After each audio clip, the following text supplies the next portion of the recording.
DSP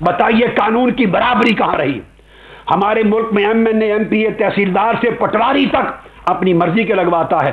ہر public officer وزیر اعظم یا وزیر اعلیٰ سے وہ اپنی مرضی کا لے کر جاتا ہے تاکہ وہ اس کے مفادات کا تحفظ کرے اور اس کے مخالفوں پر مقدمے بنائے. کہاں شفافیت گئی؟ کہاں آزادی رائے گئی؟ کہاں قانون کی برابری گئی؟ اس نظام کو رکھ کر پھر آپ اسے جمہوریت کا نام دیتے ہیں. اس سے بڑا دھوکہ 19 کروڑ عوام کے ساتھ نہیں ہوگا. عوام نے اگر آج بھی آنکھیں نہ کھولی تو پچھتائیں گے پھر اگلے 5-6 سال کے لیے. پھر ہمارے ملک میں تھانے پر M N A M P A کا حکم چلتا ہے اور تحصیل ضلع ناظم ہو تو اس کا حکم چلتا ہے. کچہری میں اس کا اثر رسوخ ہے. نوکریوں کے لیے ووٹر جو ہیں ان کی اولادوں کی نوکریوں کا کوٹا اس کے پاس ہے. گلی کوچے بنوانا M N A M P A کے پاس ہے. سڑکیں بنوانا، نالیاں، بجلی، سوئی گیس، کھمبے، ڈیولپمنٹ ورک سب M N A M P A کے ہاتھ میں کروڑوں روپے کے بجٹ ہیں. Developmental budget. جب وہ پورے حلقے کی تقدیر کا مالک ہے. یہ سارا نظام کرپشن کا نظام ہے، غیر جمہوری. ایسے حالات میں کمزور طبقہ، پسماندہ طبقہ، مجبور و بے بس طبقہ کس کا مواخذہ کرے؟ کیسی آزادی رائے؟ کیسا مینڈیٹ؟ انہی حالات میں کہتا ہوں قیامت آ جائے گی اور پاکستانیوں کا مقدر نہیں بدلے گا. پاکستان کی جمہوریت نرالی اور انوکھی ہے. اب ذرا کمپیئر کریں. آپ مغربی دنیا کے جمہوری ملکوں کی مثال دیتے ہیں، وہاں کسی M N A M P A کو آپ اٹھا کے دیکھ لیں، امریکہ سے لے کے برطانیہ تک اور کینیڈا سے لے کے یورپ تک اور پھر اس کے بعد اگلی جمہوریتوں تک دیکھیے، کسی M N A M P A کو ایک پیسہ بھی ڈیولپمنٹ بجٹ کا نہیں دیا جاتا. نوٹ کر لے میری بات. اب یوکے قریب ہے آپ کے، یوکے کو دیکھ لیجئے، یورپ کو دیکھ. ڈیولپمنٹ بجٹ کا پیسہ نہیں دیا جاتا. نہ ڈیولپمنٹ کروانا ان کا کام ہے، نہ ذمہ داری، نہ اختیار. یہ کام گورنمنٹ کے تحت لوکل کونسلز کرتی ہیں. M N A M P A کے پاس صرف قانون سازی ہوتی ہے، لیجسلیشن، اور حلقے کے لوگوں کی مدد اور رہنمائی کرنا، اور وہ بھی قانون کے دائرے کے اندر. اس پر انہیں صرف تنخواہ ملتی ہے بس، اور الاؤنسز ملتے ہیں بس. کوئی بجٹ نہیں ملتا. نہ وہ کسی پولیس آفیسر کی تقرری کروانے کا مجاز، نہ کمشنر کی تقرری، نہ ریونیو آفیسر، نہ پبلک آفیسر، نہ تقرری کروا سکتا ہے مرضی سے، نہ ٹرانسفر کروا سکتا ہے، نہ مداخلت کر سکتا ہے محکمے میں. جمہوری ملکوں میں نہ تھانہ عوامی نمائندے کے انڈر، نہ کچہری اس کے انڈر. وہ مستحق ووٹروں کو صرف لیٹر آف ریفرنس دیتا ہے، ریکمنڈیشن کا لیٹر دیتا ہے، ان کی دادرسی کے لیے شعبوں میں ان کے ساتھ جاتا ہے، اور قانون کے دائرے کے اندر ان کی سفارش کرتا ہے. دباؤ استعمال نہیں کر سکتا. ایک جملہ بھی اگر انفلوئنس کا استعمال کرے خود اس کے خلاف پولیس کیس رجسٹر کر دے گی. اپنے ٹینیور میں اپنی آفس کو ابیوز نہیں کرتا، جائیدادیں نہیں بناتا، ملیں نہیں لگاتا، بینک بیلنس نہیں بناتا. اگر تھوڑا سا بھی قانون کی لمٹ سے باہر جائے ادارے اس کی گرفت کر لیتے ہیں، ننگا کر دیا جاتا ہے، حتیٰ کہ اسے خود کرمنل کیسز بنتے ہیں، اس کو خود بخود مستعفی ہو جانا پڑتا ہے. ہمارے ہاں ہر چیز کا پیمانہ جدا ہے، اور پھر ہر ظلم، ہر جبر، ہر خیانت، ہر کرپشن، ہر زیادتی، اس کا نام جمہوریت ہم نے دے رکھا. پریس اور میڈیا کی بات کرتے ہیں کہ جمہوریت میں آزاد ہے، اور فوجی ڈکٹیٹرشپ میں نہیں ہوتی آزاد. درست بات ہے. فوجی آ کر پریس اور میڈیا کی زبان کھینچ لیتا ہے، اسے بولنے کی اجازت نہیں دیتا. یہ فرق بتا رہا ہوں. فوجی ڈکٹیٹر اور سیاسی جمہوری دور میں میڈیا کو بولنے کی اجازت ہے، مگر اتنا بولنے کی اجازت ہے کہ رات دن بول بول کے ہلکاں ہو جائیں، ان کے گلے تھک جائیں، گلے بیٹھ جائیں، کسی کے کان پہ جوں نہیں رینگتی. 50 ٹی وی چینل صبح و شام بولتے ہیں، وہ آ کے یہاں ٹھٹھا مذاق بناتے ہیں، جو چاہیں بولتے رہیں، کھپتے رہیں، ہلکان ہو جائیں، مر جائیں. میڈیا کی کوئی بات نہیں سنتا. ایک وقت تھا ایک اداریہ لکھا جاتا تھا، حکومت کے وزیر مستعفی ہو جاتے تھے. اب آپ کروڑ اداریے لکھ ڈالیں، ان کے کان پہ جوں نہیں رینگتی. یہ میڈیا کی آزادی کا مطلب یہ ہے، جو چاہیں کھپیں، جو چاہیں بولیں، ہماری صحت پہ کوئی فرق نہیں پڑتا. یہ فرق ہے. ویسٹرن جمہوری ملکوں میں ایک سٹوری اگر کسی ایم پی ایم این اے کے خلاف چھپ جائے، ایک ٹی وی چینل پہ سکینڈل آ جائے، اسی وقت انکوائری ہوتی ہے. الزام ثابت ہوتا ہے تو ڈسمس کر دیا جاتا ہے، یا وہ سسپینڈ ہو جاتا ہے یا وہ فارغ ہو جاتا ہے۔ اس کو میڈیا کی آزادی کہتے ہیں کہ جس کا اثر بھی ہو، اور اگر اثر نہیں ہونا تو اس آزادی سے کیا حاصل کیا کسی نے۔ اب میں ایک اگلا پوائنٹ آپ کو دکھانا چاہتا ہوں، بڑا امپورٹنٹ۔ ہم مغربی ملکوں کی جمہوریت کی بات کرتے ہیں اپنے لیے بطور مثال، مگر یاد رکھ لیں تمام مغربی ملکوں نے جمہوریت کا سفر 2 صدیاں طے کیا ہے، تدریجاً 2 صدیوں میں آج اس مقام پر پہنچے ہیں، اور 2 صدیوں میں انہوں نے اپنی قوم کو تعلیم دی ہے، اویئرنیس دی ہے، انڈرسٹینڈنگ دی ہے، ملکی اور قومی مسائل کو سمجھنے کی صلاحیت دی ہے، لوگ ڈیموکریٹک بنے ہیں، انسٹیٹیوشنز بنے ہیں، ادارے مضبوط، مستحکم اور فعال ہوئے ہیں۔ 2 صدیوں میں گریجولی آئینی قانونی حکمرانی بحال ہوئی ہے، رول آف لا ہوا ہے، ایکویلٹی آف لا ہوئی ہے، لوگوں کو صحیح آزادی کا معنی سمجھ میں آیا ہے، تمام طاقتور طبقات کے اثرات ختم ہوئے ہیں، پرسنل چوائس اور پرائیویسی کا تحفظ کیا گیا ہے۔ ان تمام مغربی ملکوں میں جن میں جمہوریت بحال ہوئی ہے، جمہوریت ہے، 2 صدیوں میں یہ ارتقائی سفر طے ہوا ہے۔ ہمارا حال کیا ہے؟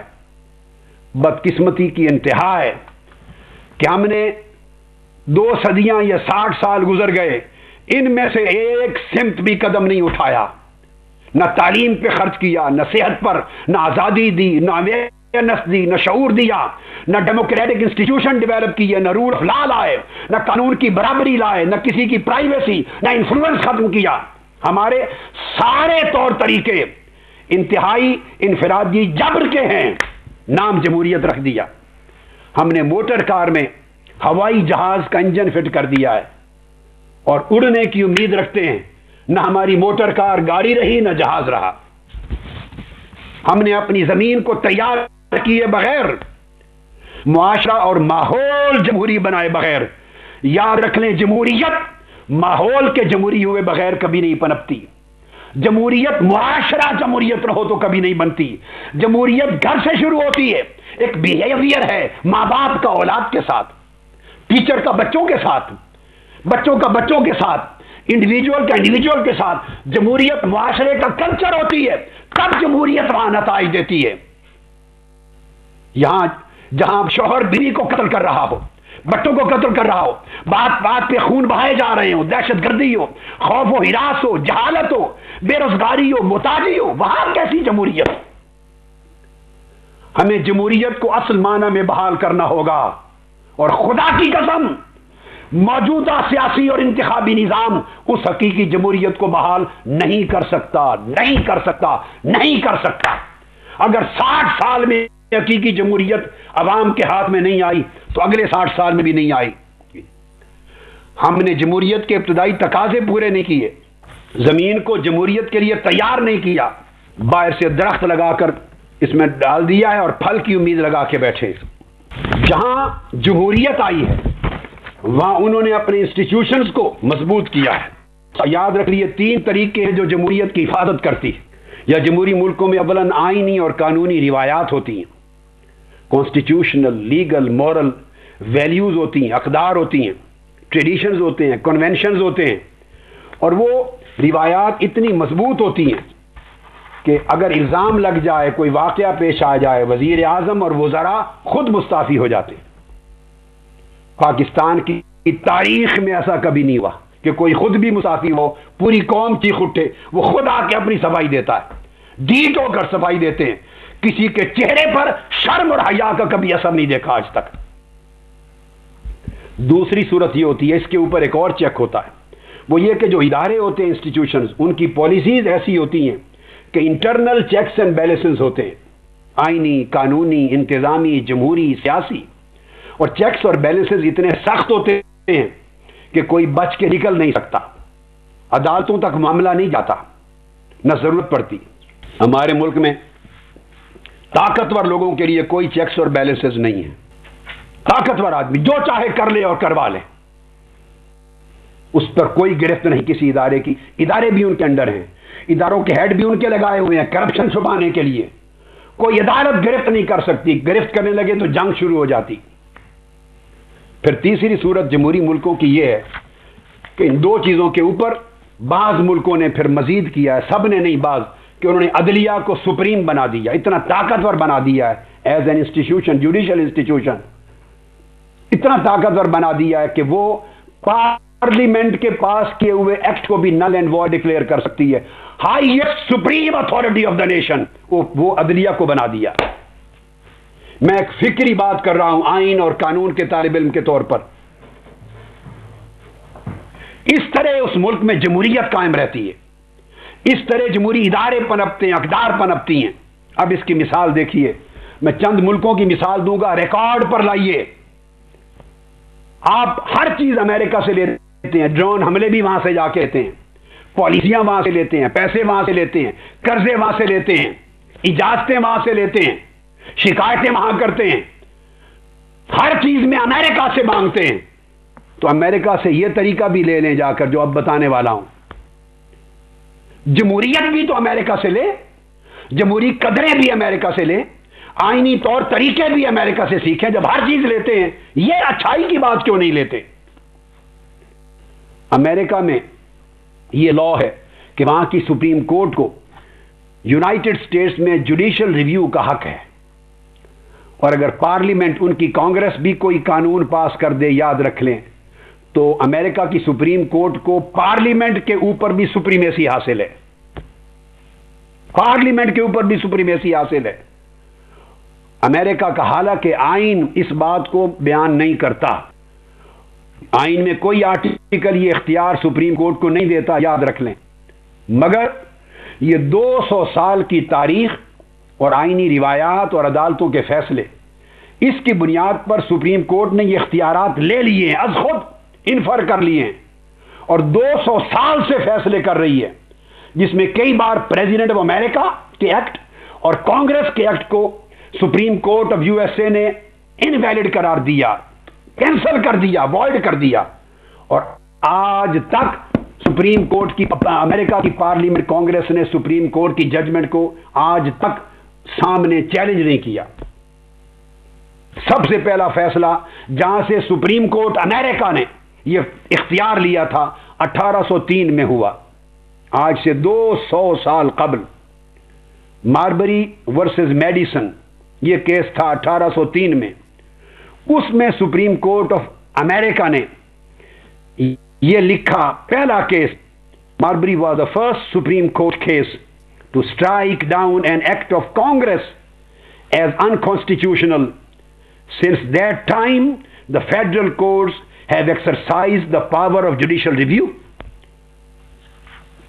اس کے بعد پھر میں بہت سارے فیصلے ہوئے۔ 1952 میں فیصلہ ہوا اسٹیل اسٹرائک پر، دوبارہ اپہولڈ رہا سپریم کورٹ کا اختیار۔ پھر 1974 میں فیصلہ ہوا United State versus Nixon, President Nixon کے اختیارات کو سپریم کورٹ نے محدود کیا، پریزیڈنٹ نکسن کو ریجیکٹ کر دیا، نکسن کے اختیارات کو۔ وہ چاہتا تھا he has an absolute unqualified presidential privilege of immunity. اس کا خیال تھا کہ کسی کیس میں صدر کو طلب نہیں کیا جا سکتا، اور سپریم کورٹ صدر کا مواخذہ نہیں کر سکتی، جوڈیشل پروسیس کے تابع نہیں صدر۔ سپریم کورٹ آف امریکہ نے پریزیڈنٹ آف امریکہ کا یہ استدلال رد کر دیا۔ U S versus Nixon 1974، 418 U S 683 case نمبر ہے۔ امریکہ سے جمہوریت سیکھ لیں، عدلیہ اور اداروں کا احترام سیکھ لیں، باقی باتیں تو سیکھتے ہیں۔ پھر 206 میں اور کیس ہوا، سپریم کورٹ نے اس کو کینسل کیا۔ 210 میں فیڈرل الیکشن کمیشن کے حوالے سے ایک کیس آیا، 4 اور 5 کی اکثریت کے ساتھ سپریم کورٹ نے گورنمنٹ کے فیصلے کو مسترد کیا۔ تو پریزیڈنٹ کے فیصلے مسترد ہوئے، کانگریس کے مسترد ہوئے، گورنمنٹ کے مسترد ہوئے، سپریم کورٹ کو 200 سال میں عملاً یہ سپریمیسی حاصل ہے، اور کانگریس نے آج تک اس کو چیلنج نہیں کیا۔ اس طرح ادارے مضبوط ہوتے ہیں، پھر ملک میں نظام چلتا ہے۔ اب اس کے بعد دیکھیے یہی پوزیشن جرمنی کی ہے۔ میں چند مثالیں کوٹ کر رہا ہوں، اہل فکر و نظر غور سے میری گزارشات کو سنیں۔